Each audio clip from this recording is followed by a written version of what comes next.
Welcome, everyone, to a brand new series called Fat Loss Audit. Now, if you're anywhere on financial YouTube, you'll be very familiar with a creator called Caleb Hammer. He does a series called Financial Audit, where he brings on guests and breaks down their finances and their debts and their incomes and their investments and all that other stuff. Being heavily inspired by Caleb Hammer's Financial Audit series, today we are going to be doing a breakdown of a full day of eating of one of the people in my community. Today we are going to be working with Alec. So how this is going to work is I'm going to analyze a full day of eating from Alec, talk about possible food swaps we can make, and how we can improve his fat loss journey. So some basic stats about Alec. Alec is 19 years old, has a short-term goal of reaching 300 pounds, but his ultimate goal weight is around 250 pounds.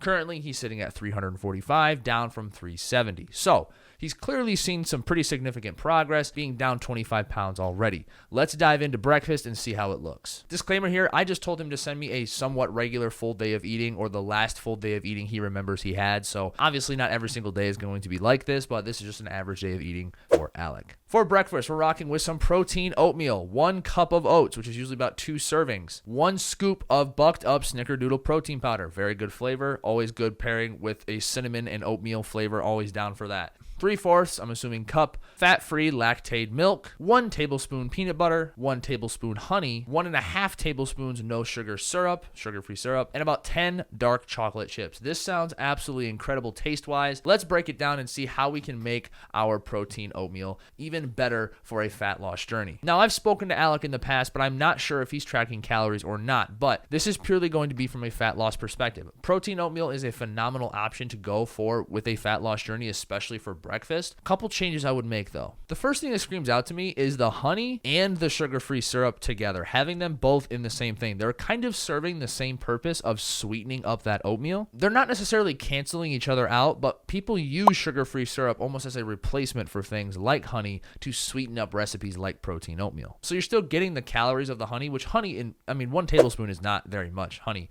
anyway. But if you're on a fat loss journey, you're looking for ways just to slim out a few extra calories, just add a little bit more syrup, a little bit less honey, because the flavors of everything else in the recipe is going to just completely just negate it. 1 tablespoon peanut butter. Now, if you know me, you know that I'm a fiend for a good fat loss food swap, and we're going to talk about more of that in a second. But a very easy peanut butter food swap to make is something like powdered peanut butter, either PB Fit or PB2. Those are swaps I recommend all the time to my clients and to just people who follow me and dropping comments in my content. Peanut butter has a ton of calories per serving, usually about 200 calories for 2 tablespoons. So he's adding an extra 100 calories to this oatmeal just by simply adding 1 tablespoon of peanut butter, which is not that much. But there is a reason that I want him to keep his peanut butter in this recipe, and you will see why in a second. Now, with the lactate milk, I make my oatmeal with water. I purely don't really taste much of a difference when I'm cooking my oats if I do it with water or milk. It's a very easy way. You already have enough flavor in that oatmeal recipe you don't need to add the milk as well. If you swapped out the lactate milk for the water, you'd be saving another extra 100 calories. Again, it's all about just saving calories where we can, and by switching out the lactate milk and dropping the honey,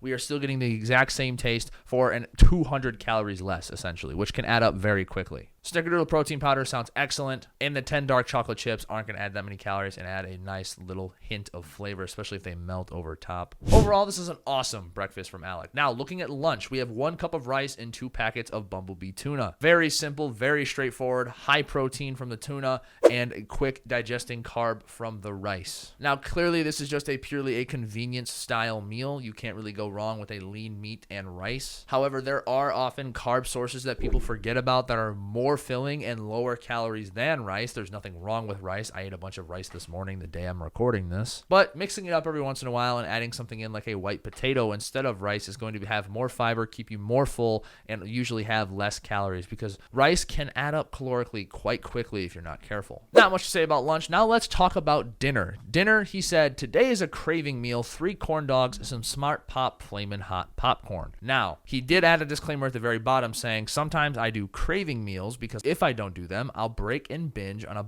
bunch of crap food. Now, couple things to address here. 1, the first thing is that everybody has a little bit of different terminology when they're saying the same thing. I call it fun foods, he calls it craving meals, and he has the right mindset around this. He said, I was craving corn dogs. I wanted to honor that craving today because otherwise I am more likely to binge. I have spoken to Alec in the past, and I know he does have a history of binging, and clearly he's doing this to help avoid that. So having 3 corn dogs is completely fine. And he's clearly doing it in moderation, and he's well aware of that. And honestly, he hasn't eaten too many calories for his size as a 19-year-old male. And the Smart Pot Flamin' Hot Popcorn, there's nothing wrong with a little bit of that on the side. Being careful of those calories, because the Smart Pot brand is actually more calories than most people realize. It's one of those foods that's getting more and more popular in America, and yet it's not as low calorie as most people think. And while I do absolutely love that Alec is taking the time to recognize his cravings and honor them from time to time and making sure he has fun foods on a regular basis, at least a couple times a week, I do want to address the fact that he says, I will break and binge on a bunch of crap food. That's definitely worth addressing because he said crap food.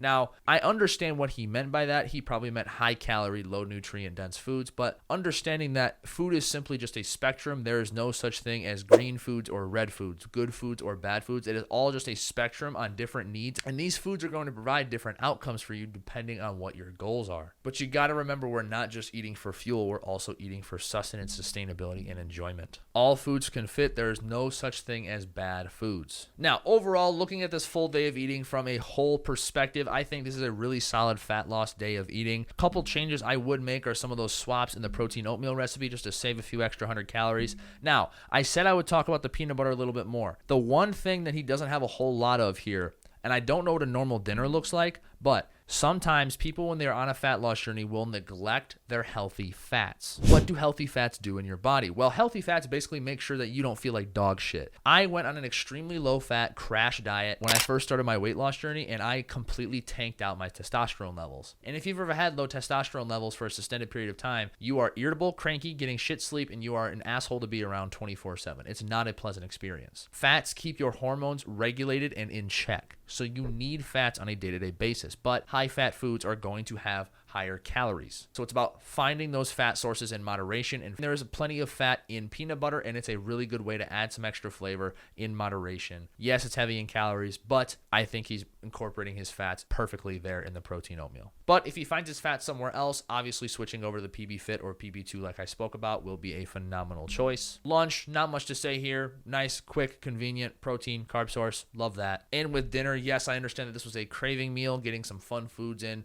honoring the cravings. I am all about that for the long-term success of your journey. Clearly, you're adding some pretty significant momentum, being down 25 pounds already. The one thing I would make switch-wise to this overall day of eating, though, is by increasing the overall protein. This is probably less than 80 grams of protein in a day, and with your current weight, I would recommend eating a little bit closer to that 200 to 225 grams of protein per day mark, purely off of some of the goals that you listed off for me. And overall, I think this is a very, very solid foundation to build upon. A few food swaps here and there, is that good? I'm never going to give anybody a rating or a grade at the end of each video. I feel like that's a little bit demeaning, and it completely skews people's perceptions of eating in general. So instead, I'm just going to say what I've already said. Really solid foundation, some places to improve, but overall, he's definitely on the right track. That's the end of our first ever fat loss audit. I will be probably playing and tweaking around with some of the format on these videos, but I overall am absolutely in love with this idea and something I really want to ride with and elaborate on over the next coming weeks, especially into the new year. I do have quite a few emails to already go through for the next few episodes of my series, but if you want to be featured on this series and have me break down your full day of eating and give you food swaps to help improve your overall diet and fat loss experience, there's going to be a link in the top of this description